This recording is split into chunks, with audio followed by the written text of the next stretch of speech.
want to say that Ann really ticked me off. I was going to follow Michael, and I had a great line that said I was really proud to follow Michael, and I hope to continue that tradition next week. Smiling. All right. Anyway, look, I'm really glad to be here with all of you, and you know, it's interesting. I was just thinking my first YR event was when the Michigan YRs had come out to a national convention in D.C. And we had decided we had somebody running for treasurer, I think, of the national YR. So back then, Stroh's beer was brewed in Michigan and Detroit. And so we brought in 2 carloads full of Stroh's beer to host the Michigan Hospitality Suite. And the guys all bought in the beer, and we filled up the bathtubs full of ice, you know, put in the beer. We're ready for the big party. And the next morning, we all got up and figured out we didn't have a place to take a shower. And so we learned a very quick lesson how to figure that out. We got involved. Look, I think that it's, you know, I got involved as a college Republican. I really grew up in the city of Detroit. I always thought I was a Democrat. My father spent 32 years on the line at General Motors. I paid my way through college as a Teamster loading trucks. You know, I was a conservative. I just never knew I was a Republican. And literally one day I was in campus at the University of Michigan in our cafeteria, and some guy came through and they were recruiting early stages of Ted Kennedy for president. And you know, I volunteered on one campaign, but it was really because a friend of mine asked me to help out, and I really wasn't that philosophical. But I thought, you know, here's a guy running for president who truly represented everything I thought was wrong with politics. You know, he was famous for the theme of blonde in every pond. He had cheated and got kicked out of Harvard, you know, in school.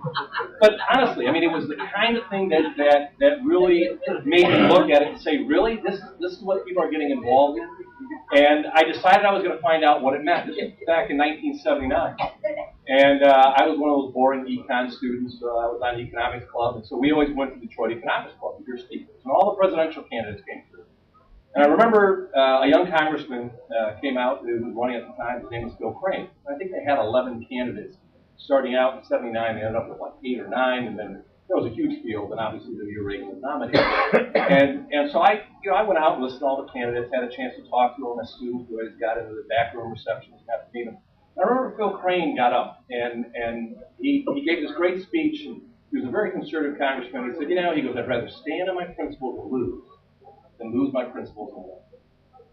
And I thought about that for a moment. I looked at him and I said, I'm not sure what that means, but I really liked it. You know, and it resonated with me. And I decided to get involved in politics. And literally, Bill Crane was the guy who kind of motivated me to take the next step and say, you know what, I want to become a Republican.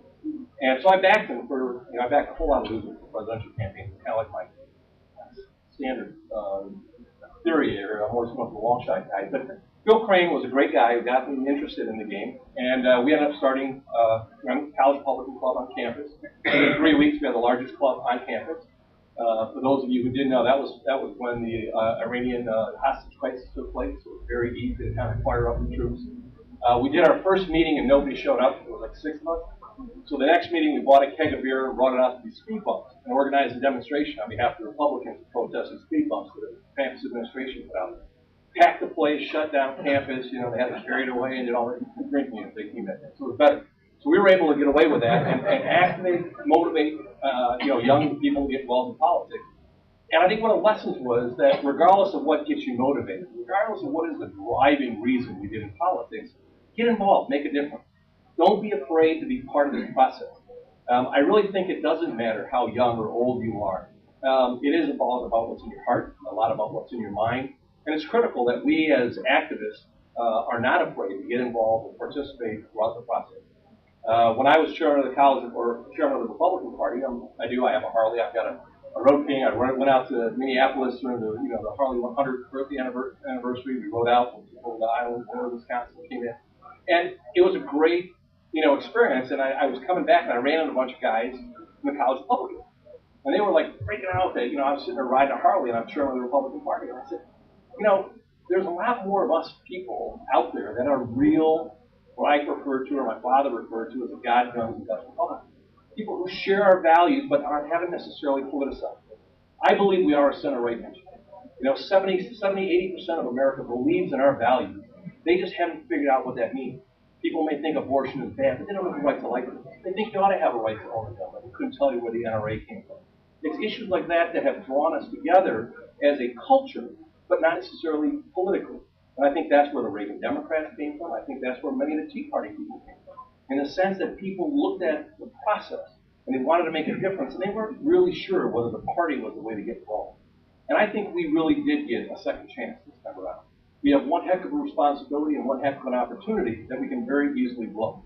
Just as easily as Republicans came back in this election cycle, we could lose the next time around if we stop acting and voting like Republicans and do what we did over the last 10 years, which was truly lose our way. We voted for the bridge to nowhere. We voted for higher taxes. We voted for more regulation. We weren't Republicans. We didn't act like Republicans. Nobody knew the difference between a Democrat and Republican. How do you win an election like that? And so I think that we have changed that. And with all due respect to Chairman Steele, he did a heck of a job in being the face and the voice of the party at a time when this party was really in trouble. Now, my argument today is, you know what, I'm not running against or fire anybody. My argument, and I think all the candidates today, in most part, are sitting there saying, in 2012, we have a different cycle. We have different responsibilities, and all of us have to make the case to the 168 members of this committee why we're the right person to do the job.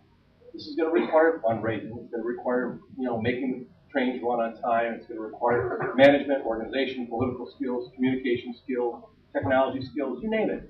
And I think that, I am in a unique position in the sense that I think I'm one of the candidates that truly has kind of the full package, that has done it all, that has been through this process long enough, has participated at enough different levels that I can honestly step in and do the job tomorrow.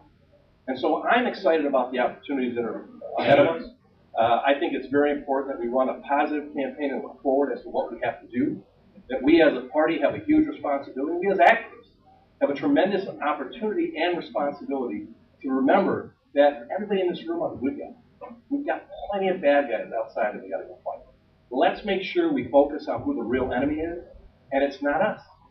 I mean, there's enough people who are looking to vote for increased taxes, take away your freedoms, take away the liberties that made this country unique, that makes us uniquely American. I mean, American exceptionalism to me is like a concept that is just so fundamental in why we ought to be involved in politics. I mean, my family immigrated here from Lithuania. I didn't learn to speak English until I was 7 years old. We came here because we wanted to be part of the American group, and we found the American dream in an auto factory in Detroit. I think that's pretty cool. Now, I wish it would have been a big factory and I'd have a jet and sit on the beach right now, but I probably wouldn't be doing this if I was, in that position. But my family came here because they wanted to be American. And, you take a look at this country, you take a look at our founding documents. We are the only country in the world that in our own founding documents, we say that we are endowed by our Creator. Endowed by our Creator with certain rights. And then we, the people, lend those rights back to our elected officials. And then they get to rule on our behalf. It's called the Republic. How unique is that? We're the only country in the world that does it. No monarchy, no kingdom, no blessing by the Pope or anybody else. It's we, the people, control the process. So we as activists in this room have a huge responsibility to be part of the process. We can make a difference. And I really thank you for being here tonight. I thank you for sitting through the heat. I'm glad that Dee Dee has a drink ticket because I'm going to need another one so hot. And it is going to be a great year for us in the next 2 years. Stick our principles and do the right thing. Thank you very much. Questions, or you want to? I know. I guess my question to you would be: a couple of the candidates have already spoken about new media, and Sure. Everyone knows you to be on Twitter and Facebook, and you have all of these followers. We talk a little bit about how you use new media as the Michigan Republican Party chairman, and then for yourself, obviously, as a candidate. Look, when I think I was the first chairman of the country that had his own blog. And I was a very early adopter of new media in general. I thought it was a very important tool, for us to use to communicate. And it is only a tool. You have to remember that, I have a hard time remembering I'm still not a college Republican. I mean, I'm graying, I'm balding.